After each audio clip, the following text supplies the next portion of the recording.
like one little piece of cabling, and better? then it's perfect. Yeah. Great, super. Oh, Leslie, welcome to Unzip Media Podcast. Thank you for having me. I'm very happy to. Can you talk about yourself a little bit, just to set up some context and understand your career trajectory until now? Yes, so I have been on the business side of media for my career. I've always loved media. When I was a child, when somebody asked me what I wanted to be, the answer was a journalist. And I worked for the student newspaper in high school. I edited my campus newspaper in my junior year. I was editor-in-chief at university. Prior to that, I was the youngest news editor that they had, which was a position I absolutely did not deserve, but grew into.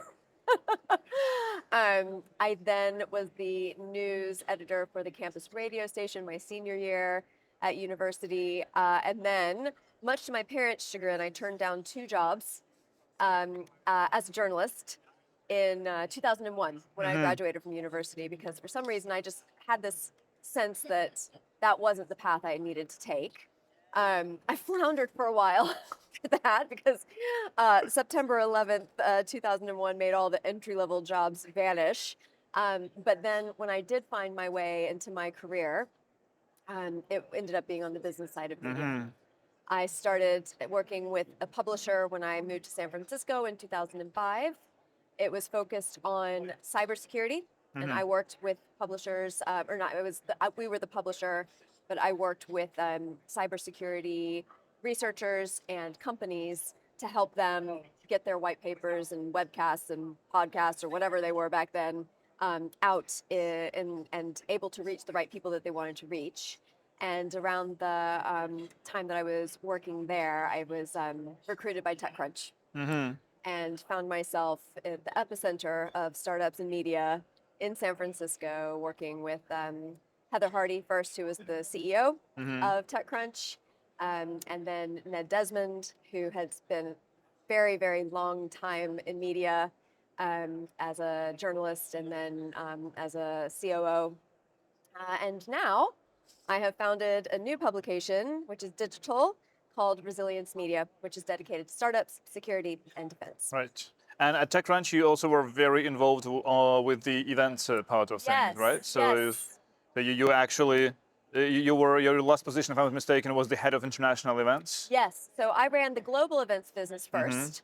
Then life took me to London. I married a man who is now my co-founder for Resilience Media, and did part of my time at TechCrunch in San Francisco. Part of my time at TechCrunch was in London. And then as Ned Desmond said back then, the job became too big for one person, so we divided it. There was one person who looked after the US events, the domestic events, and then I took care of everything else. So I scaled TechCrunch internationally.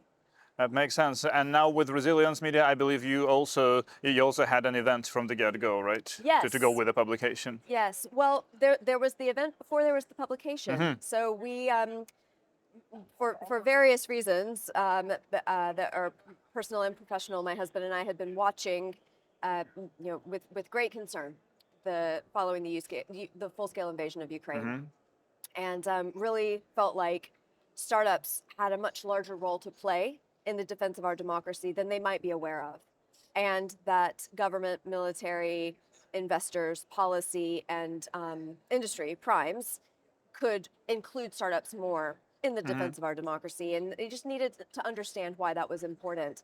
And so we got the idea to convene everybody in the space. It was very ambitious. To people who weren't working in defense to try and do this, but we felt very passionately about what startups could do, and then about the convening power of events as a form of media.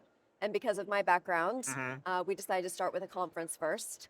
And so in January of 2024, we launched it. It was called Resilience Conference. It still is. And then we hustled to get speakers and sponsors and people to buy tickets and all sorts of stuff to be able to make it independent, agile, and sustainable. And we were successful, which was really exciting. And then off the back of that is where we founded the media company about 6 weeks later. But did you have a media company in mind right away, even before you started the conference? We do not talk about that, but yes, actually, we did. We knew it was a possibility.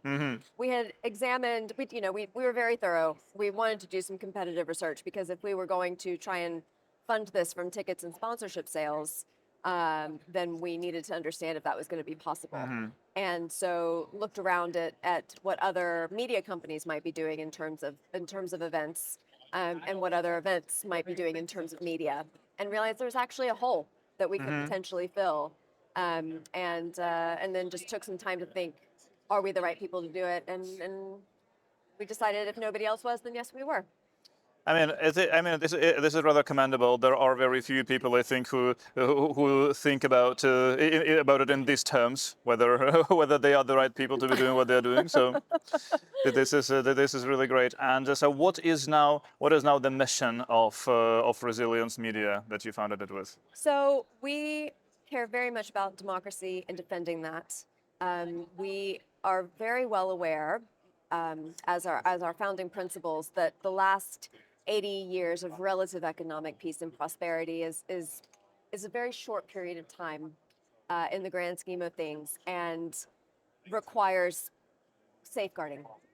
And so, and we've seen with the Russian invasion of Ukraine and Russian aggression in other European countries in NATO, that it is something that we need to keep making sure is sustainable and stable.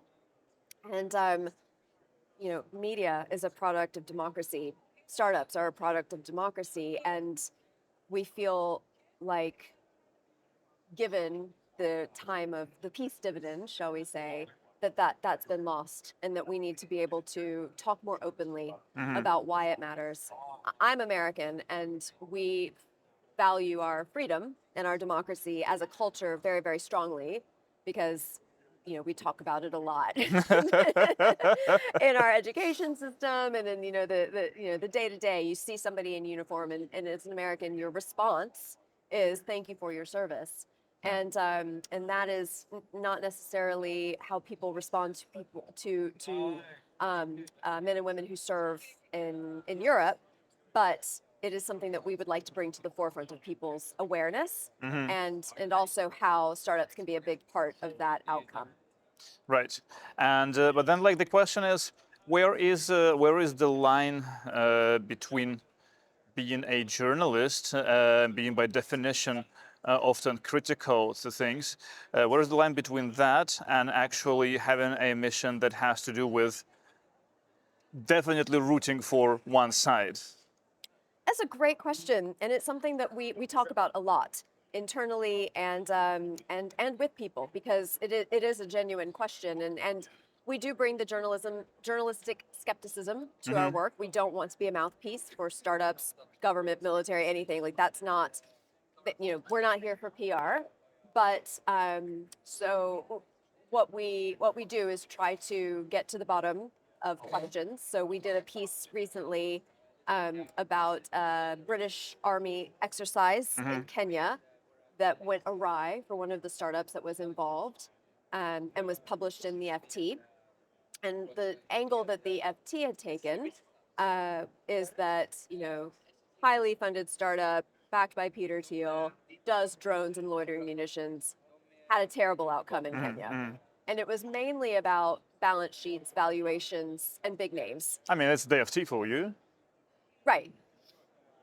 We spent the weekend talking to at least 14 people about what actually happened on the ground there, and we did what we felt like was a fair piece, talking about that things did go wrong, but also that industry needs to understand that if they're going to allow their R&D, so to speak, to be done by highly capitalized startups, then they're going to need to understand that the test and fail iterations are going to be a lot bigger. Exactly.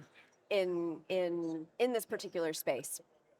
And but at the same time, these startups need to not overinflate the performance of their technologies.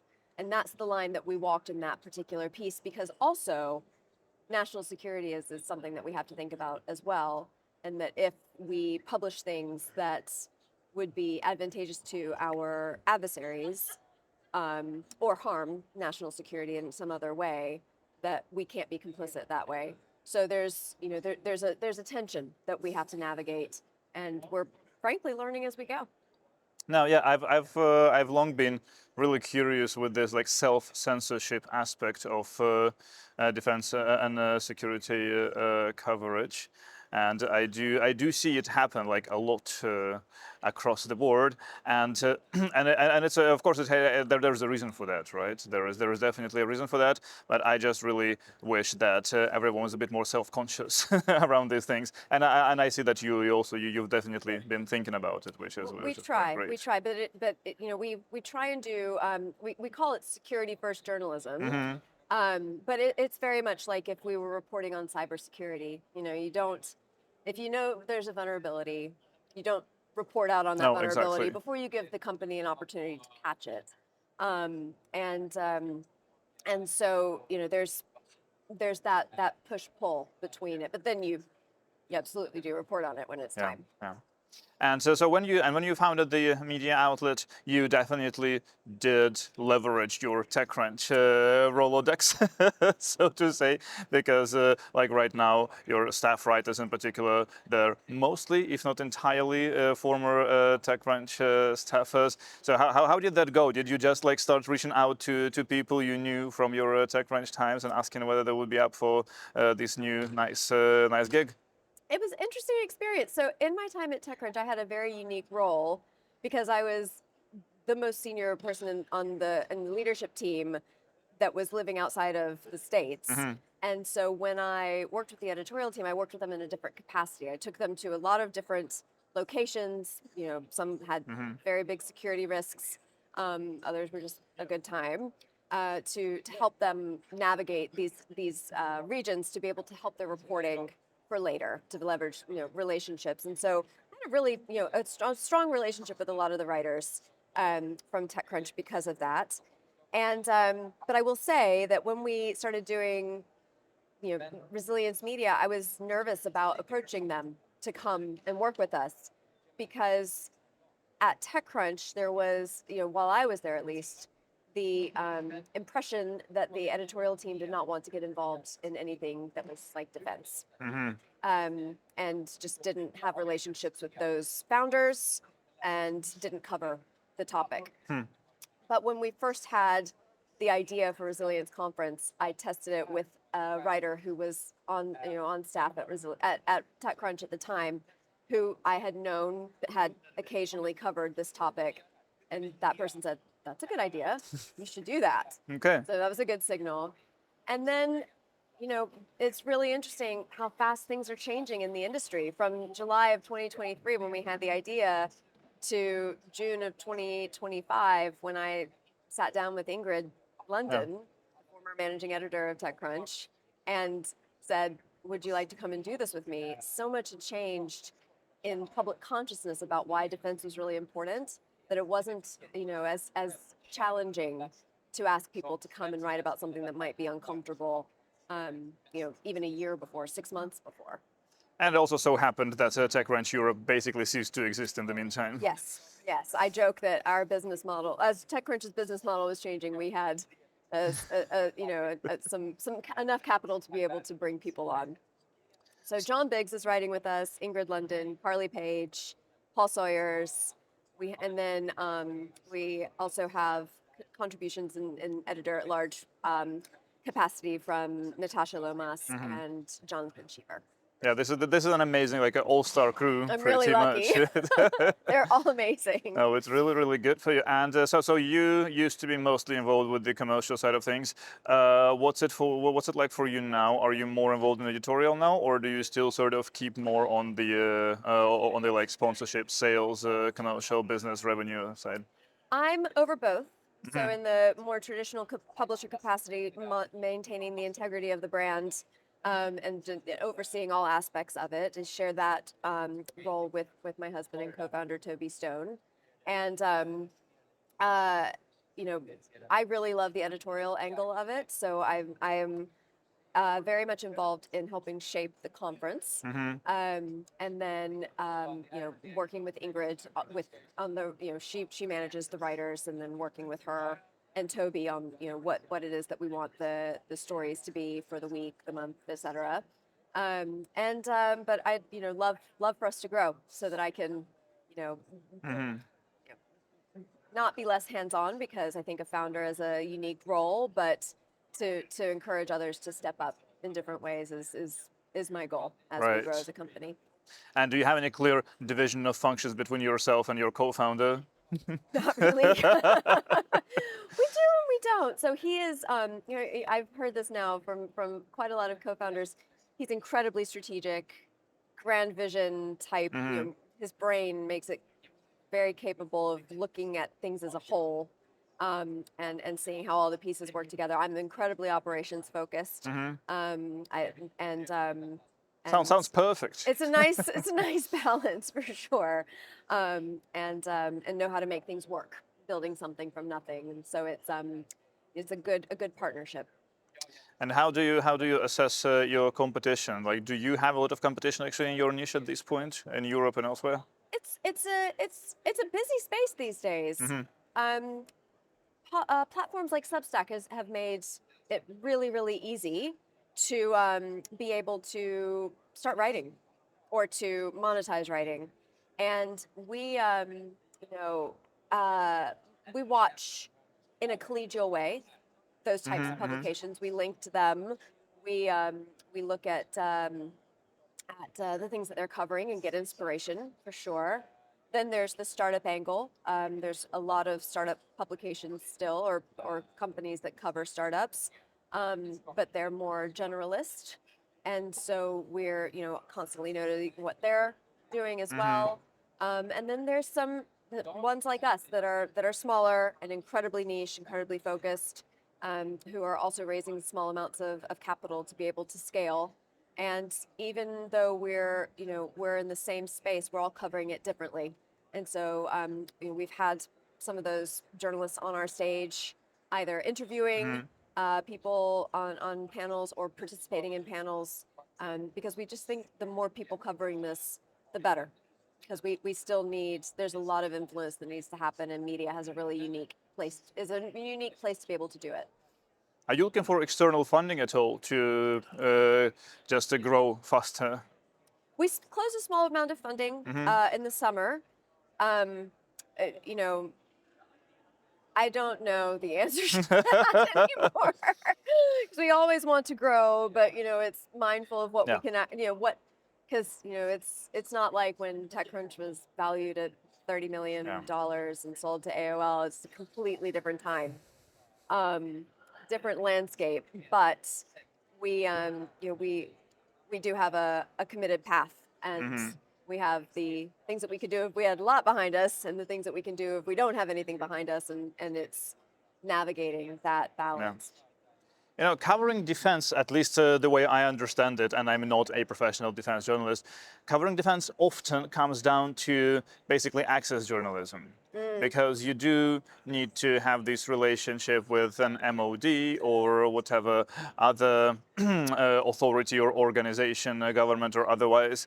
How do you get this access being a reasonably small publication? So this is I don't know if I've heard that term, access journalism, but that's exactly correct. Especially in the space, because it's so small and so insular. Um, we were reflecting on the first year when we were trying to build these relationships, and now people who now give us news, at that point when they were in other roles, gave us 15 minutes to try and get in and talk about what it is that we were doing. And we, we've grown in terms of influence from there, but also there were people who were closer to the startup and investing angle, who saw what we wanted to do and understood it because of my background with TechCrunch. And then because of the relationships that investors need to have on behalf of their startups and able to open these doors, they could vouch for us and say to, for example, the chief of the general staff of the British Army, you need to be on this stage. You want to be on this stage. And so there was a lot of that at the very beginning.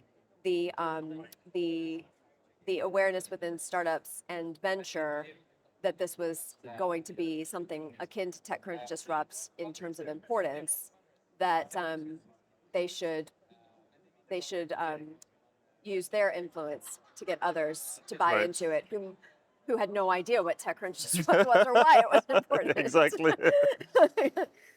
When we were first selling the, Mhm. pitching people to be on the stage in the first year, we said it's going to be like a TechCrunch Disrupt, done in the style of a TechCrunch Disrupt. And then we realized at the event that about 40% of the people had no idea what that meant because they came on site and they were like, oh, Oh, so this is that's different.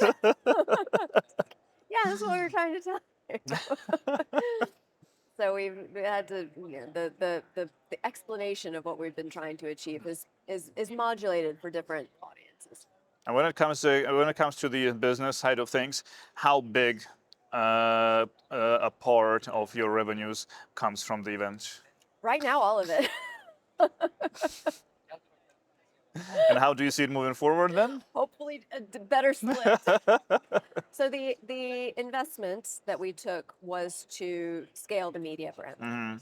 And so we are investing in that aspect of the business to build into our business model recurring revenue, whether that's subscription based Mhm. or underwriting, similar to like how like National Public Radio does, which is a less obtrusive form of advertising.